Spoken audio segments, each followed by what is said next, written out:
Hey everybody, thanks for joining us again on Cat Eyes Return. Tonight we're going to be talking about FPV's research and some more stuff that he's going to update us on. And we have Gwen Conscious also that's going to contribute some of her work that correlates with his research. Cats, as always, thank you for having us, and you guys carry on. Okay, let me say something. Everybody in chats, thank you for joining me another day, really. I appreciate with all my heart that you guys are here spending your time on this hangout. I am grateful. Thanks. Okay, I'll give it to FPV back or Connor. Yeah, thanks for the support, guys. Absolutely, no doubt. Hello, everyone. Is it over to me now, is it, guys? Yes, it is. FPV? Okay. Hello, everyone. Yeah. Right, what we're going to do on this one, we're going to show you some connections from the Maya civilization.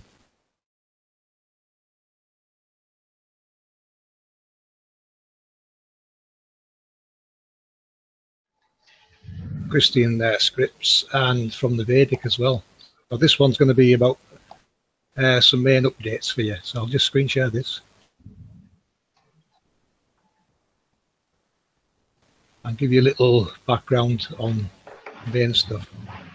Right, the Maya conceived of the world as flat and four-cornered, with the directions of the four corners lying approximately in between the cardinal directions. Each corner had a characteristic colour. The north's colour was white, the south's yellow, the east's red, and the west's black. Green was the characteristic colour of the Earth's centre according to the main model. The Earth spins around a central axis consisting of a huge ceiba tree called the Waka Chan, or world tree, whose trunk extends into the heavens towards the North Star and whose roots delve deep below the plane of the Earth. The heavens themselves rotate around this axis on a giant celestial sphere, making the Mayan model of the Earth highly reminiscent of a spinning gyroscope.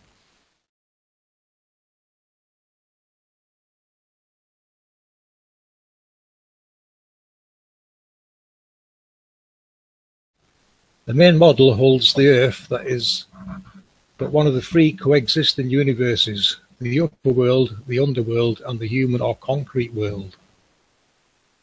Unifying these three planes, the world tree serves as a portal between the human world and other two worlds through which the gods pass freely.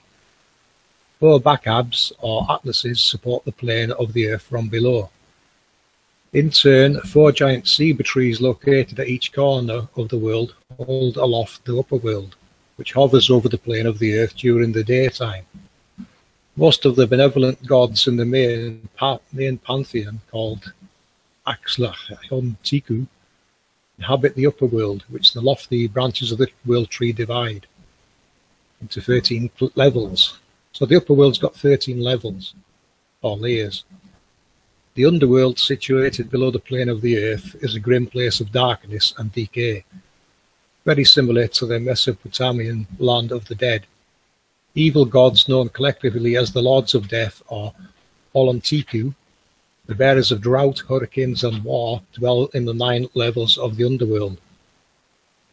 The Maya believe that at night these celestial planes rotate around the Earth's axis, giving human observers a view of the underworld and temporarily concealing the upper world. Some scholars submit the more popular opinion that the sun travels through the subterranean underworld at night to re-emerge from the Earth at dawn. In this view, each day is a cycle of destruction and rebirth, as the Maya believed that the world could be symbolized by a giant reptile that devours and regurgitates the sun at sunset and sunrise, respectively. Kin, the sun god, emerges from the maw of the earth in the morning, ascends through the 13 levels of heaven, arriving at the uppermost level at noon, and descends once more through the upper world to re-enter the underworld at dusk. Thus, Kin unites the three worlds of the Maya faith.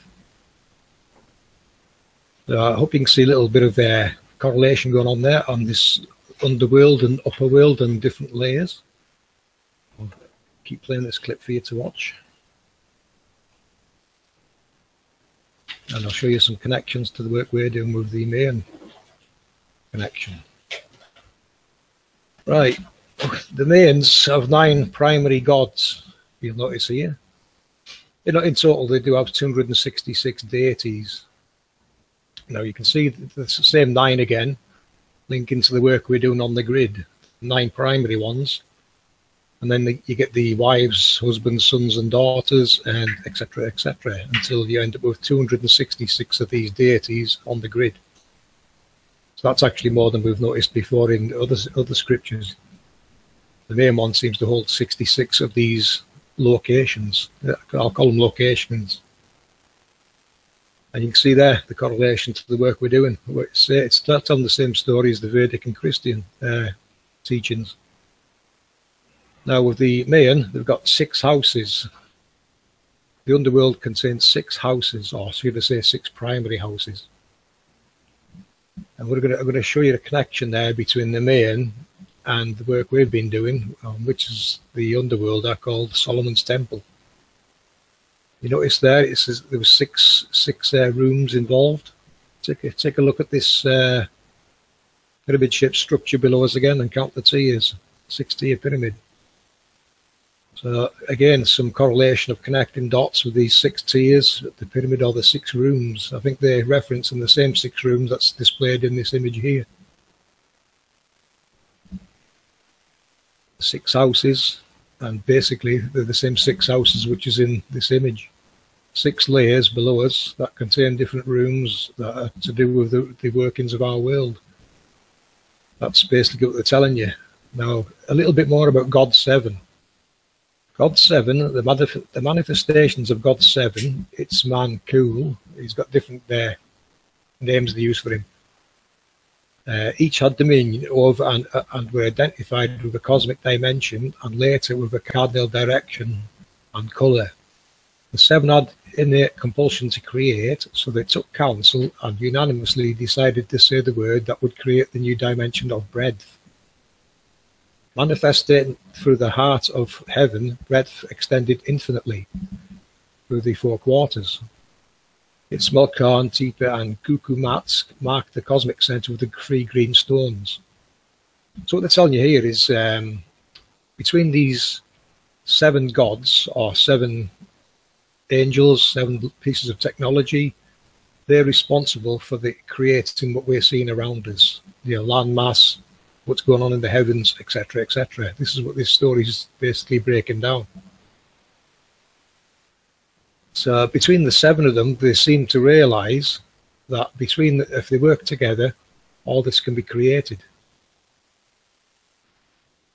They agreed that creating progeny to populate their dominions was the right thing to do. Together, they said the word once again, the blue-green light of differentiation filled the chaos and their progeny. The seeds of heaven, matter, earth, and the waters of the underworld became manifest. All things were confounded within the 2-dimensional universe, the Chat-Chan, the low-down heavens, where generation after generation of denizens, the seeds of world to be lived and had their being. At that moment of creation, God 7 knew that any act of creation could be realized only if the 7 were together with absolute concordance of all parts. This creative act of God, the 7, started cosmic evolution.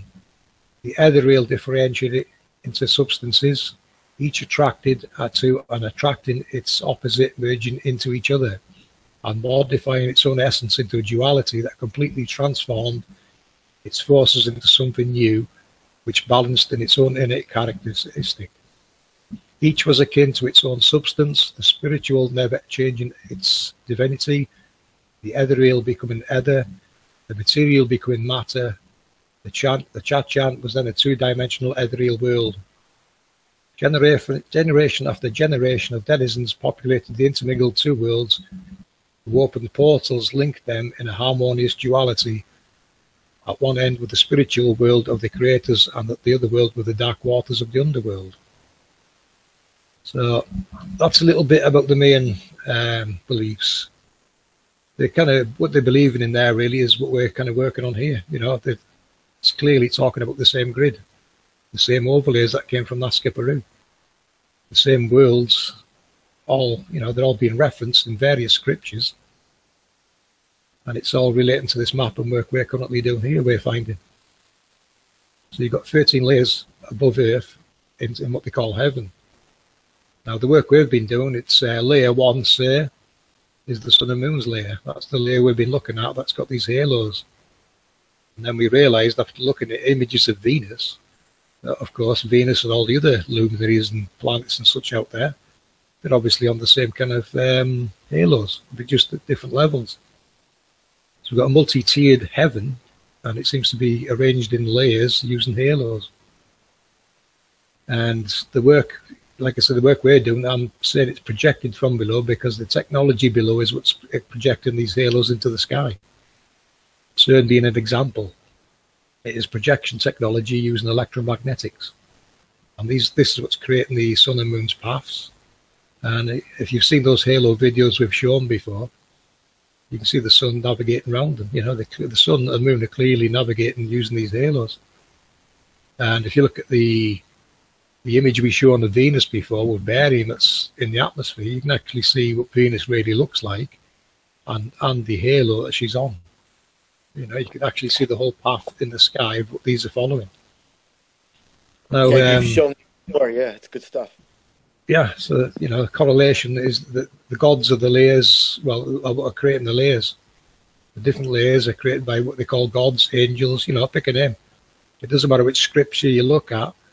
The older the better, I'm finding, because they're not going into devils and this, that, and the other. They're just breaking it down into what they've been taught. And basic to look at, really. And when you put the connections together between the grid, the halos, the technology in our skies, this dome that people are talking about, it's probably a dome shape, but this is not a glass dome. It is electromagnetic halo dome. It's multi-layered dome of halos is what we're finding it to be. What we're going to do now is One Conscience. She's going to show you some of her work, because what we realized was when we're following this network of grids down below ground, the ley lines, or the 12 by 12 grid in that map, it's these are the sun and moon's paths, and we're realizing that it's technology switching on and off below ground that's creating volcanoes and such. So I'm going to pass you over to One Conscience, and she can give you an update on how her work's starting to relate to what we've been doing. Over to you, One. All right. Okay, so let's start out with the fact that I've been tracking earthquakes for a couple of years now. A guy on YouTube teaches people how to do it, so it's trackable, traceable, repeatable information.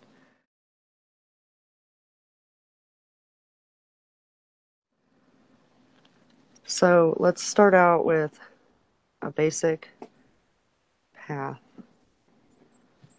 There we go. So what you're seeing is the basic path that earthquakes travel. It does this every single time. It's repeatable, it's traceable. We can look at it, make a map, and it'll pinpoint the same positions pretty much every time. So what that's showing us is how the pressure is transferring across the plane and how it's activating different corners and bringing in different seasons with it. So we get these swarms up here, for instance, in Alaska. See all the little arrows? We get swarms in all those little places, and with it brings in cold weather, like it just did not too long ago. The same is happening down here, and it'll bring in their summer. Now, I'm tracking this daily, weekly, and I've also got some equinoxes to show you how it swarms out at different equinoxes, showing how it kind of moves across the plane. So the basic path also is they start out as deep earthquakes. Now, typically, the start point, I was taught, starts above New Zealand. I'm kind of thinking about that a bit differently. New Zealand does swarm all the time, constantly, so it's definitely an active spot, and it pushes a lot of pressure. But as for the actual start point, I'm still not positive. I'll have to watch it for a while. Anyway, it pushes around. You can see its paths hitting along the way. When we get to these yellow X's, I kind of call those a reset spot, mostly because I don't have data to see if it goes beyond those points, but down the center there, they definitely hit those spots. They go back to the corners and they start over. Now, as for actual data, that's all I have. I could make some assumptions, but I'd choose not to do that at this time. I'd rather give actual data. So, give me a second. I can interject there a little if you want. Okay, yep. I'll give you some assumptions, guys. Where those yellow crosses are is where the technology rests that's just been switched on. What you're following there is a path of energy leading up to where some technology rests, and it's being activated. Basically, that's what how that's reading to me. But that's okay. That's where I'm coming from. Right, back to you. Okay. So we'll move on. We'll go into the equinoxes. So I have tracked from 2008 until 2017. The last moment I actually ditched out 2017 because I don't have enough data. There literally was one earthquake that I put on one of my maps and decided that something skewed with it. So we'll start out here. So this is just March of 2008, okay? So you can see all the blue is what I'm recording as 50 kilometers or less, okay? The reason that I'm doing it that way is because FPV's theory is that at 10 kilometers down is an activation point. And we can see that because we have most of these are actually between 10 and 12 kilometers down. I put it at a 50 kilometer down because I just didn't want to put that many different colors on the map. But so yellow is a little bit deeper, and these purple ones, they're always 200 kilometers or deeper. So I'm still trying to really figure out if all the shallow leads to the deep or the deep leads to the shallow. I think the deep leads to the shallow. I'd have to track dates to get all that data.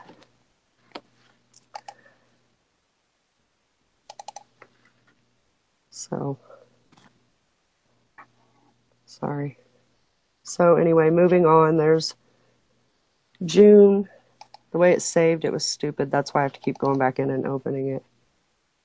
September. So we can kind of watch it move.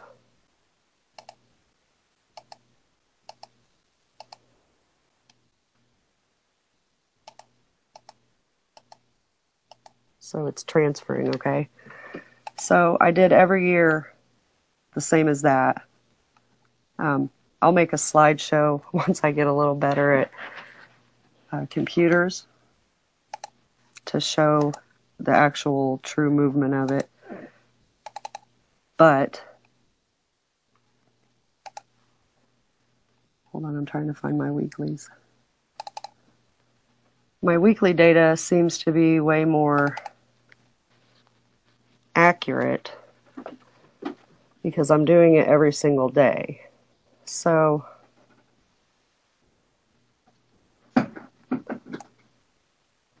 this would be week 1.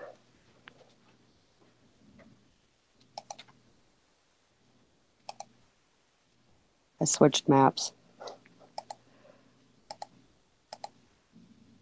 So see how all the deep quakes, and this was actually the week of our solstice that just passed, and it was quite a bit of movement. So rather than go on and on about every single map I've done, the point is that we are watching the pressure transfer through the plane. It's activating at the corners, and it's rolling across the plane, and it's causing larger movement. With the larger movement, it seems as when the weather actually starts to come in. whether it's cold or warm. We'll show it again in the spring. We'll show it again in the summer for sure.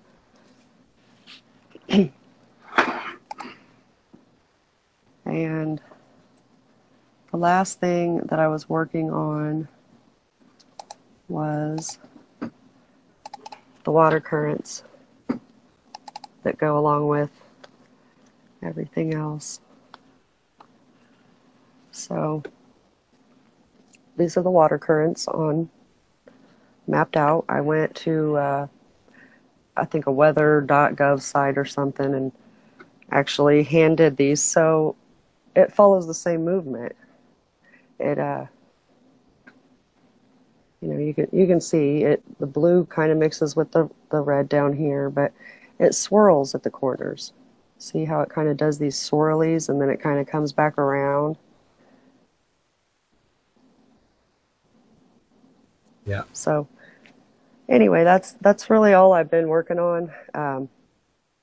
It takes a really long time to do this, but it's really, correlating and showing everything that FPV is saying about the underside is definitely occurring, and we're tracking it and coming up. I'd say give it a year seriously of following all these quakes and everything in the 4 seasons, and we should have a really good layout of how these things happen, when they happen, and how they happen, and we should be able to follow that with all of our movement data. That's about all I have. That's fantastic work, Juan. Well done. Yeah, Great to see it like that. I'm glad you went through it there, because there's a few bits I wasn't sure on, but now you cleared it up for me. Yeah, trying to send you photos and show and explain what it is very hard. It's easier just to, show you on the camera, this is what's going on. Yeah. So hopefully now when I send the pictures, you'll see a little bit more because of this conversation. So what I'm thinking now on is, those deeper ones, they could be controlling the other layers. The blue layer could be, the blue layer could be for pick layer 1, say, and the next one layer 2. Yeah, well, it's a track. We can't track everything. I have in the sky. It would be impossible, wouldn't it? So here is where all deep quakes happen. Just broke down by itself. I actually put them on their own little map, but this is where it happens all the time, every time. Sometimes it's all at once, but most of the time, it's based on which energy is coming in. So the one up here in the northeast, if we get deep quakes there, we see a lot of pressure roll across like the Eurasia area. If we get the deep quakes over in South America, we see more movement roll up on the mid-Europe part. If we get the deep quakes over in Indonesia, the pressure seems to go straight up and hit more right, like dead in China.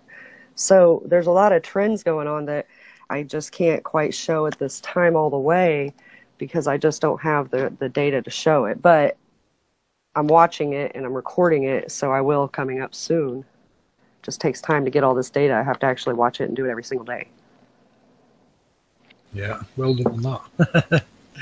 Yeah, great work. I can see the correlation, no problem. And I don't know if you mentioned them just then, but yeah, I think you mentioned it before. But for tracking the weather, also it follows it.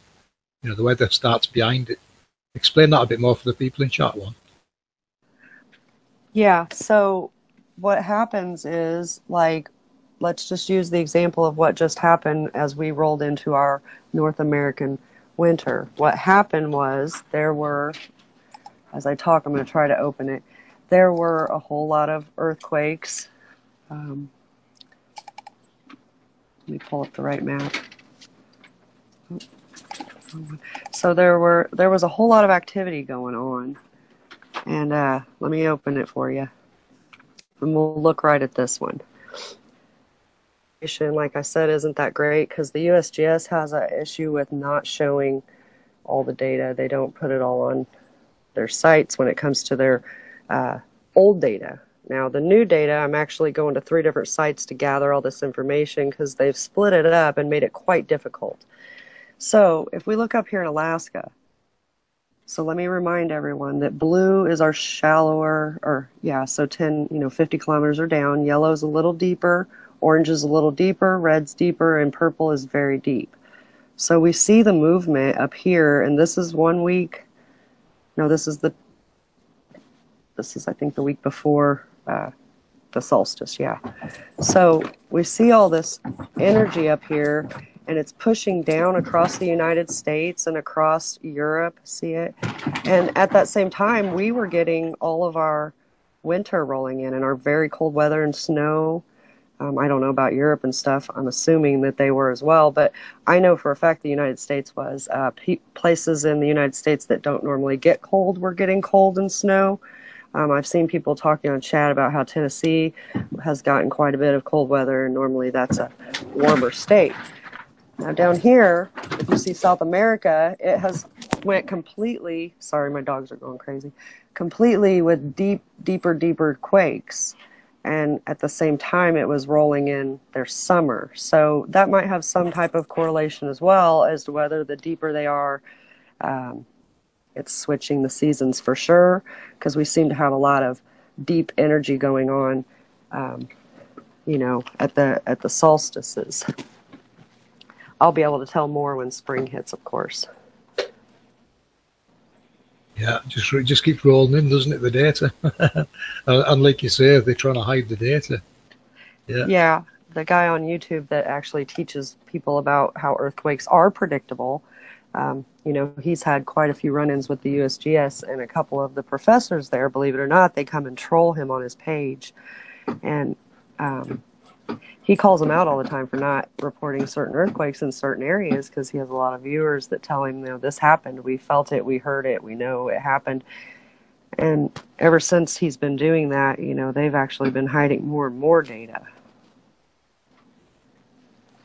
Yeah, they're making it hard to find, that's for sure. I'll just screen share this a second. Have you finished one?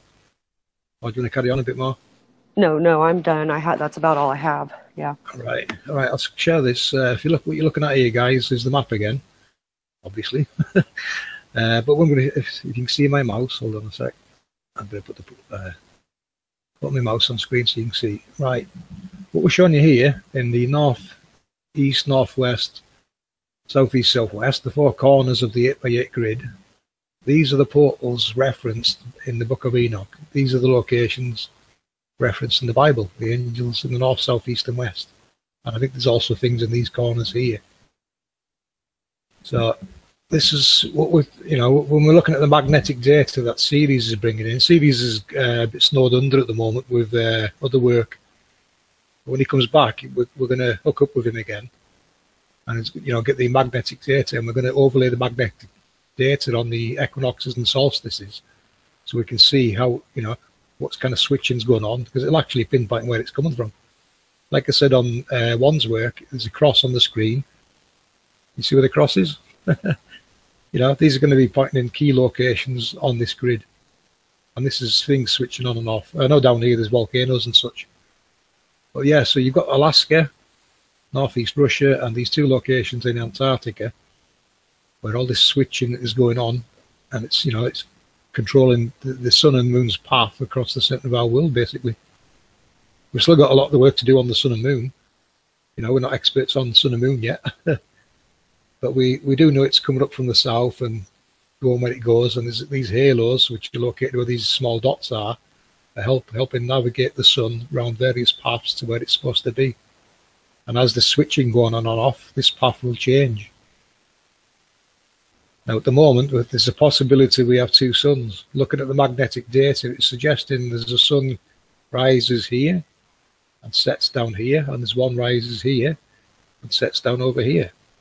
And all the magnetic overlays across Europe and such, it could be given as let's see, how can I word this? The sun might not be where we think it is because of these. We're looking through layers of magnetic data at where we think it is.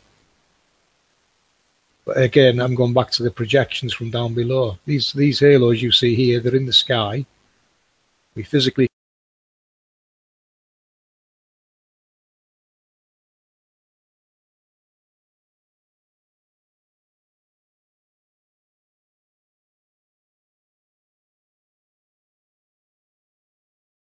central and 48 externally on these corners.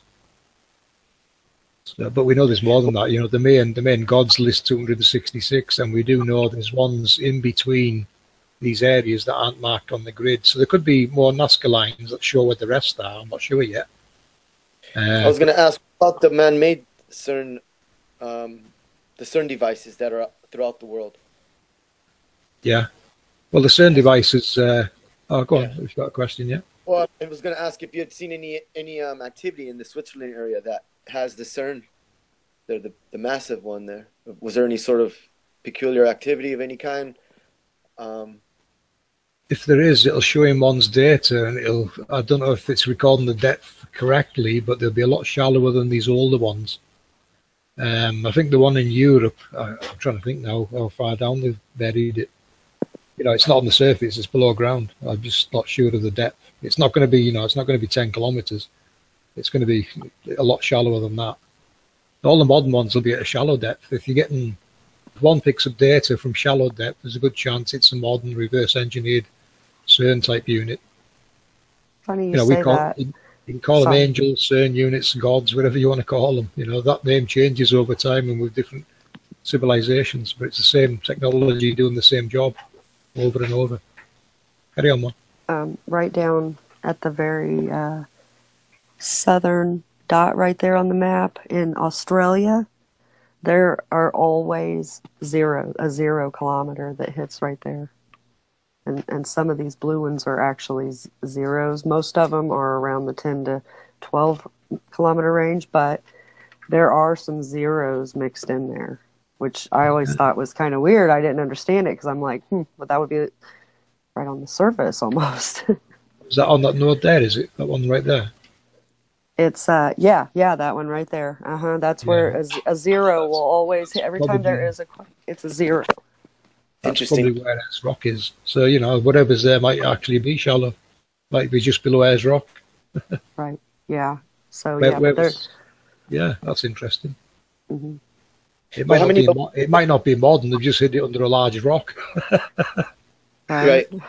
Well, I'm talking about the man-made units. How many are there throughout Earth? We know there's over 20 sites involved in it, but at the moment, I don't know how many is actually being built. I know Texas has got one. There's one just off New York. There's one in Europe.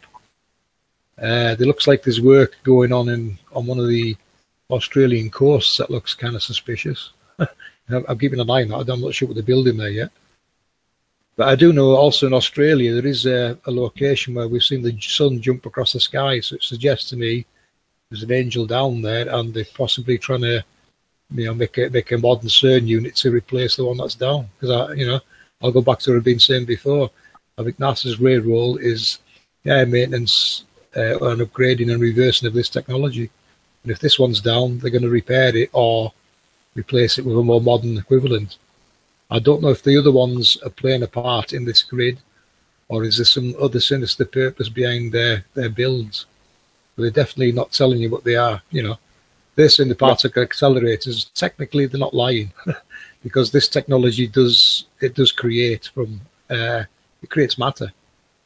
It's pulling all these elements out the air, and it's creating matter and putting it into the mix. And this is what's creating the breadth that the Mayans mentioned there in their scripture. It's creating landmass, basically. This is one of their roles. Other roles is, they generate winds. Lightning's now got an origin of coming from a halo. In certain types of configuration, they seem to create volcanoes. There's a configuration among some of them where they definitely have, they're responsible for these volcanoes. I'm sure it's either that one there or that one there's a volcano. One of these two here. There's definitely a interconnection with everything that's going on.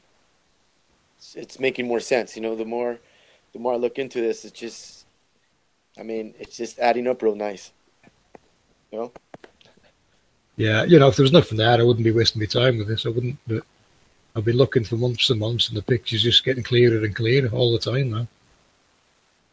I'm not sure, because we're putting it out in various updates and chats here and there. I'm not sure if everyone in chat or what have you is going to click on straight away what it is we're telling them. which I would then say go and watch some of our videos that we've made, and try and follow it through. The first one I made, it's like a 30-minute introduction to this kind of work. Well, I'm sorry, what was that? The video, the first video we released, it's like a 30-minute introduction to this kind of work. Oh, yeah. Yeah. So what you're best doing is watching that, and then try and watch some of the ones we made after, and try and pick up what we're telling you. But what we're telling you is all the various scriptures from different religions are telling the same story, and it's all panning out to be this underworld and the above world. And what it looks like to us now, it's technologically driven, and there's switching going on, which is what one's tracking.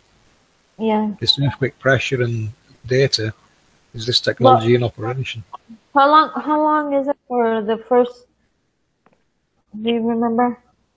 It's about Is 29 it minutes. 29 30? minutes. But is it just? It's not the Sun and Moon group, right? It's just the. No, part it's not Sun and Moon group. It's the 30-minute one I made myself. Where I originally showed it there on yours. Okay. Yeah. Well, we can show that those that haven't seen it. I mean, it doesn't hurt to show it. Mm-hmm. Yeah, sure. Do you want me to run it? It'll take really, about 20 odd minutes. Because really, it's to show that where we started. Well, has the research on it, and how far you have, been researching, basically. So it's a start where we all started. Yeah, well, she's basically saying you've updated information, and we just want to get people up to speed with what's going on here. Yeah. Yeah. Having said that, before we do that, though, I just had a quick question about the New Zealand activity. To one, you're saying that there's it's a very active spot. Why do you think that's going on there? You think there's some sort of CERN device there, or there's a halo? Well, honestly, I was just talking about this earlier, and I wonder, well, I don't know. It's got to be like some kind of a technology or something down there, because it's always hit with those deep quakes, and that is the place where there's two places that you get the deepest quakes, and north of New Zealand is one of them. And I'm talking the biggest I've seen now is actually 640 kilometers deep. I think before I had only seen myself like a 560 kilometers. Recently, I've seen a 640 kilometer deep one hit there. Didn't they just have one? Sorry? Didn't they just have an earthquake not long ago? Oh, yeah, they have earthquakes all day long. In my weekly ones, when I get, a little more, this will be my 4th week doing it. But I pretty much have to color the whole thing blue every week, because there's just so many earthquakes it just fills it up. And after it fills up, I just kind of leave it. I mean, what else am I going to do unless a deeper one hits? And then change the color a little bit. But other than that, it just fills up. It's completely swarmed out. The reason that I've heard other people say, and it is in the news, you guys can look it up, is that New Zealand is actually rising. Now, whether or not it's rising or maybe waters are receding would be probably another debate that I'm not really ready to go into right now, but sorry to interrupt. Well, isn't it the Ring of Fire, where it connects, where all the Ring of Fire they're always talking about? It's not actually a ring, it's the equator line, really. It's a straight line across the world on the flat plane. Yeah, but they always say that's what it is, the Ring of Fire. Well, that's to support the globe. It makes a ring around the globe, isn't it? Yeah. Well, the New Zealand is, it's like right on the edge. It's not really it's not even in the Ring of Fire, really. Right. If you go look it up, you can look it up, and there's articles about, they call it Zealandia. The land is actually rising every year, and they're tracing it, and they just had an earthquake not too long ago that hit, and the land rose 6 feet from one earthquake. And there's videos showing people in New Zealand, being like, look, this land wasn't here yesterday. Now it's 6 feet up, and they're standing in front of it. So these deep, deep earthquake areas are literally rising the land. They really are. The pressure's coming in from the underside, and it's pushing it up. So, Wow. Yeah. That's pretty awesome stuff. yeah. Creating landmass as it goes. Yeah. Well, it seems like, a lot of these where it's active with these halos, the land masses seem to be higher. Just like you said, like Antarctica has some really, really high elevations there. On your maps there, on the stuff that the maps that Siri's has given you that he shared. Yeah, the elevation in Antarctica is a lot higher than the rest of the world. It kind of looks down on the rest of the world. And the highest mountain in the world is not Everest either. It's located on Antarctica. That's what Siri's elevation data showing. The highest mountain in the world is actually Antarctica. Yeah, so then I also have another theory I've been working on, but I'll have to go to a whole nother site, of course, to track this one. But there's things called microquakes, and they actually roll across the plane all the time. And when they're registered as zeros and ones, which I found very interesting because that's the, code for the binary code. It's the code to create programs and such, right? And I just thought it was kind of weird that is a constant flow, and then as it starts to pick up, they get bigger and bigger, and that's when the energy's rolling through for season change time or whatever. But we have this constant 0 and 1 code, energy flowing beneath us all the time. Might be worth dropping them numbers into like a binary to ASCII converter, just to see what see if there's any equations pop out of that. Well, I don't know. That's I've thought that before. These crop circles, some of them are that intricate and point the finger at us at what we would call technology. It crossed my mind if they created GMO crops to try and eradicate this either nature or technology producing these crop circles. That's crossed my mind before. Yeah. And then kind of off topic, but I read a magazine piece today, and I was kind of looking through it to see what kind of propaganda, because I don't really buy magazines or anything, but there is a printer that will print out cooked food now. Have any of you heard of that? It's called a 3D printer. It's called a 3D food printer, and you put the ingredients in little test tubes inside of it, and you tell it how to make it, and it comes out prepared, cooks it as it's printing. So you want to talk about some GMO? I mean, Yeah. Well, someone told me earlier they've put into their printer designs to create a bigger printer. So they can build a bigger printer by printing the larger parts. Oh boy. You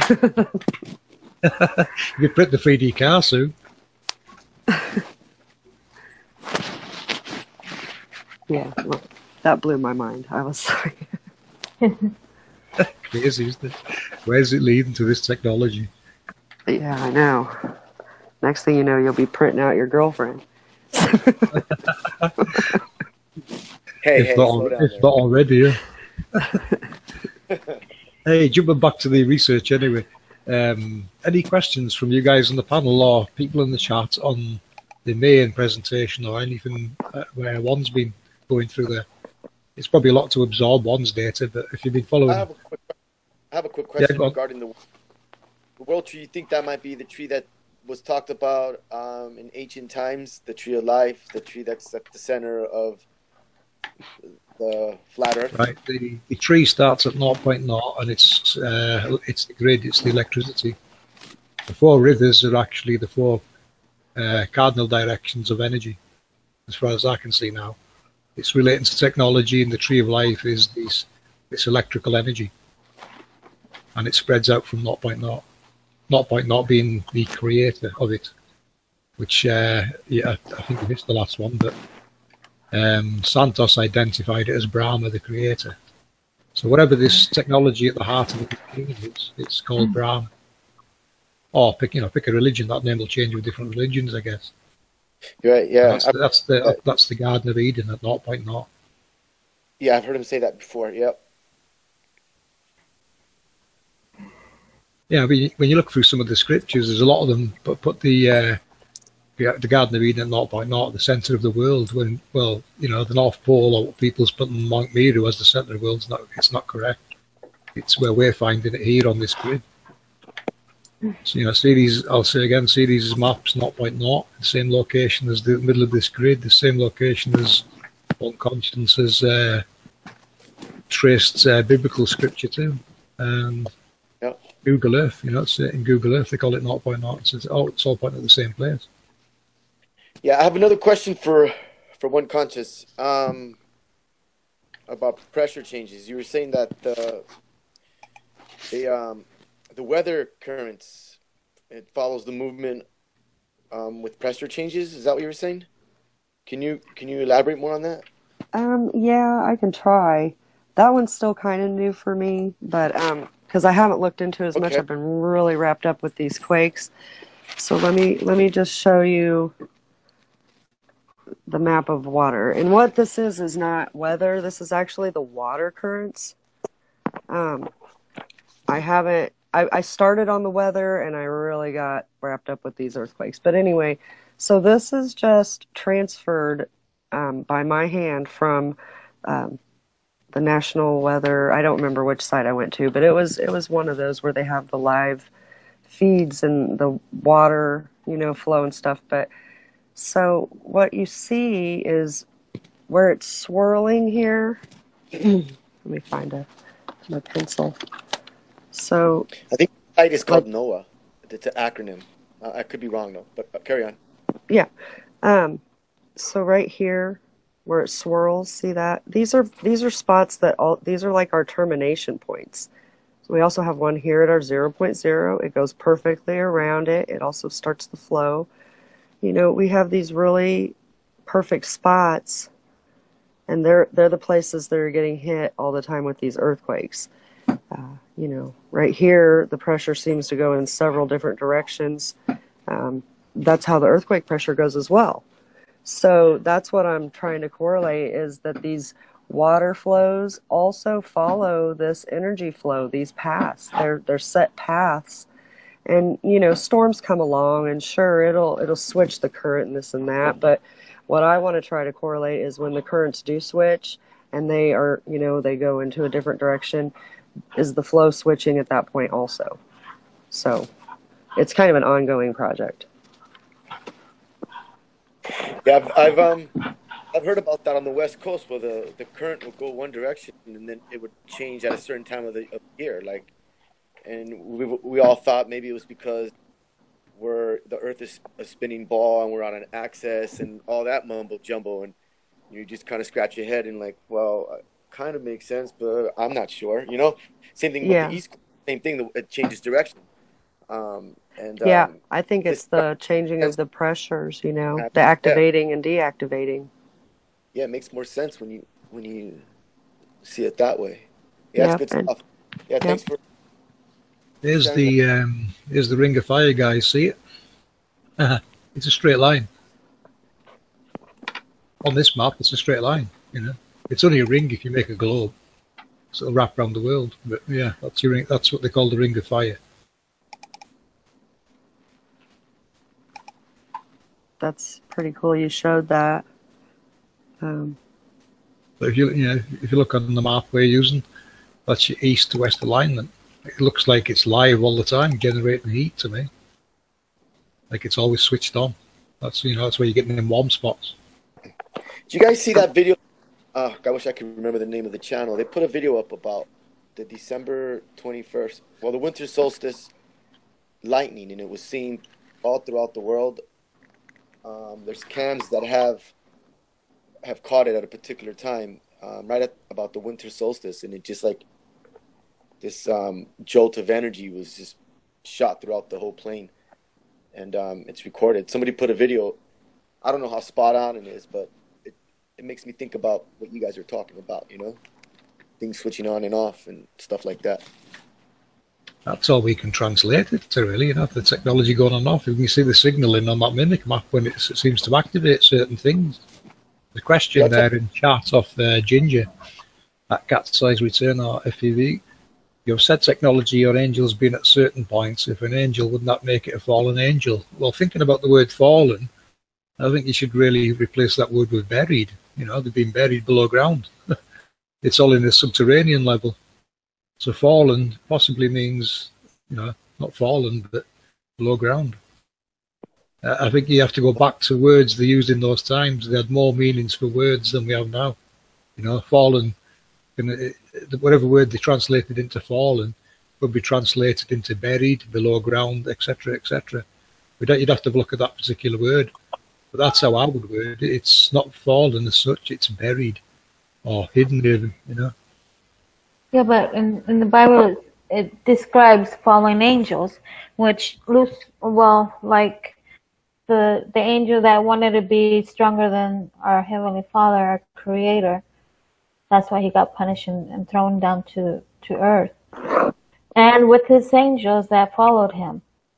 So that's why they call them fallen angels. Right, so they're the ones Scripture would probably call the evil or bad ones, like Lucifer or Satan and such, yeah? Yeah, but they're also called angels. No matter what, they were angels. Yeah, well, I would call them all angels, whatever it is that's running all this. We call them angels, the Mayans called them gods, other people call them deities, whatever you want to call them, really. That name's going to keep changing all the time. It's always doing the same. It's always doing the same role, and there's different configurations. You have to look into what that story's really telling you. It's not telling you about like people fighting and arguing. It's about this technology being fine-tuned to work in harmony with the rest of them. They've all been like that story I mentioned earlier of the Mayans. The seventh god realized that when a certain seven worked together, they started creating. So it's the union of all these working together is what's generating creation. They were trying to create bread to the world. So this technology working in harmony with one another, they're doing exactly that role.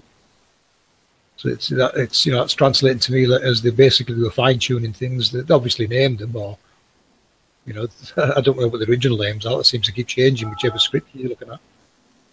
No, But it always seems to be relating to that, and like I said, you have to look at the wording and how they're translating it and who's translating it even, They must know all this exists, because, I think that's their real role. Obviously, reverse engineer it with these CERN type units, so yeah, they know how it works, and they're just keeping it to themselves, really. That's what it showed me. So do you think... Hi, all. How you doing? Hello. this is... Good. Hey, Dred. Welcome. Hey, good to see You you made guys. it. Happy birthday. Thank you.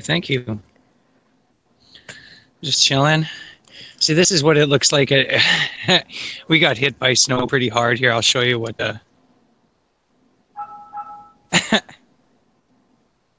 it's a little snowy.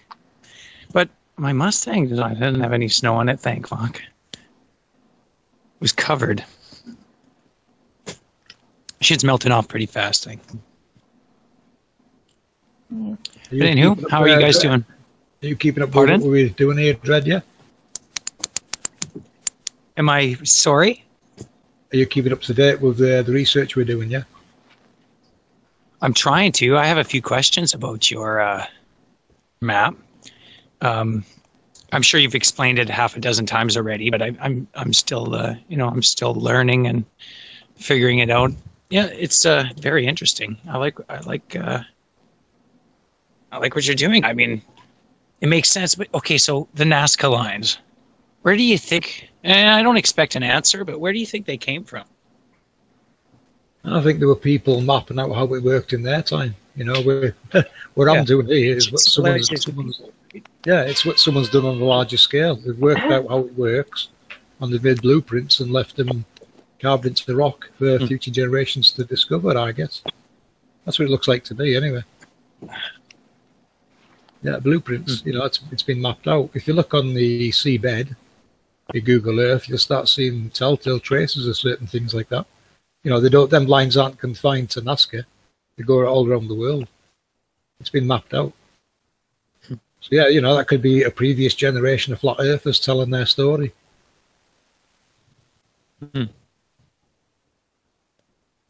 Very interesting. Whoever put them there, they were very technical and clever. You know, they are definitely blueprints. I'm under a firm belief that there was an ancient civilization, people that were advanced, right?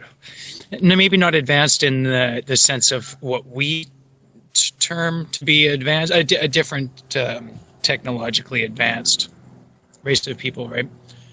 Maybe perhaps that actually had true knowledge, like the knowledge that we're starting to uncover, they were masters of, probably, you know, perhaps melting stuff like melting granite into a liquid and reforming it, pouring it, reforming it into these massive stones that we see perfectly side by side with each other. There's just so many of these technological feats that these ancient cultures had, right? And they're amazing, and we can't seem to duplicate them today. Exactly. So it makes you wonder, right? Mm-hmm.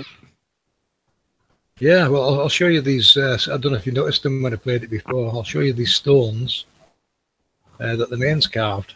Now, take a good look at the detail on these stones and what it's actually showing you. Can you see that? You see the gearing? It's blatantly obvious, isn't it? Look at the gearing there. That's a gear, dude. Yeah, look at those. You know, I've never seen these images before ever. I was just browsing for a water wheel today. It could be driving electricity, right? That's interesting. Yeah, it looks like it looks like a battery, some kind. I don't know. I really hope they're authentic. You know. Yeah, it's hard to say. When you look at look at all the main carvings. You know, they're pretty technical. They haven't actually decoded the full language of theirs, or you know, these geoglyphs or hieroglyphs, or whatever you want to call them. They haven't fully decoded them, or so they say. But you know, when you start seeing things like that, and you look at a lot of the carvings that they did, they're clearly they were very technically minded, in my opinion. They knew how the world worked. You know, that thing I read out earlier tells me they knew exactly how it worked.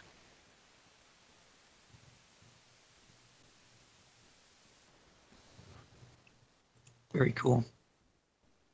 So, what do you suppose is above us in your model? Above us is halos, various layers of halos that's controlling all the luminaries. What we see in the sky is a light show projected from below. Everything in the sky is projected from technology below. You know, look at CERN's configuration. You've got a big circuit below ground, yeah? Now imagine. No, that makes sense to me. That makes a lot of sense to me as far as the stars go. Yeah. The sun and the moon. I don't know. The sun and the moon is something else. It's the first layer. They're on the first layer. Well, their halos are on the first layer, I should say. What the sun and moon are, I have no idea. I just know they're following that first layer of halos and the grid lines. I couldn't tell you what the sun and moon are. I have no idea. I just know they're using these halos to navigate the skies, and everything else above that layer is doing exactly the same. Huh. You know, all the orbits, everything, they've all got their own layers and their own paths to follow. That's what it looks like to me. It kind of reminds me of the you guys ever heard the I don't know how to describe it, the map of reality, or how it's laid out, like how Santos Bonacci has laid out these layers of reality. I don't know how many there are, 7 or 8 layers of reality or something to this world. I'm not an expert on his work, but it kind of reminds me. Santos must have been researching all the same kind of research, really, to get his conclusions. You have to look at all scripture, not just one, and that's what I've been doing in the last one. Yeah. I showed the links between the Vedic scripture on this grid. This one's about the main connection and how its gods relate to this grid. And, you know, the Christian one's panning out to be the same. Everyone's telling the same story, and it's all pointing at this grid.